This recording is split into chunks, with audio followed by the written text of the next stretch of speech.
नागपूर महानगरपालिकेच्या तर्फे आणि समाज विकास विभाग म्हणजेच शासनातर्फे सुद्धा एकत्रित असा हा कार्यक्रम दिव्यांगजनांच्या म्हणजे त्यांना सगळ्या प्रकारचा लाभ मिळावा, त्यांच्या ज्या जीवनातल्या अडीअडचणी आहेत त्या सगळ्या दूर व्हाव्या, सारख्या प्रवाहामध्ये ते यावे या अर्थाने त्यांचा म्हणजे सगळ्या गोष्टी त्यांना मिळाव्या यासाठीचं म्हणून आजचं हे शिबिर आहे। काल म्हणजे दिनांक 7 पासून दिनांक 10 पर्यंत 3 दिवसाचं असं हे शिबिर घेण्यात आलं आहे।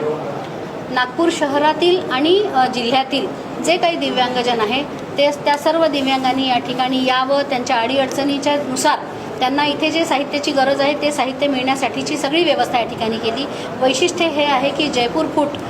च्या माध्यमातून त्यांना म्हणजे हात किंवा पाय जे कृत्रिम आहे ते सुद्धा ताबडतोबीने मोजमाप, ताबडतोबीने त्याची बनवाई म्हणजे मॅन्युफॅक्चरिंगही या ठिकाणी त्यांनी कारखाना पण आणलेला आहे आणि होत असेल तर हे सगळं त्याच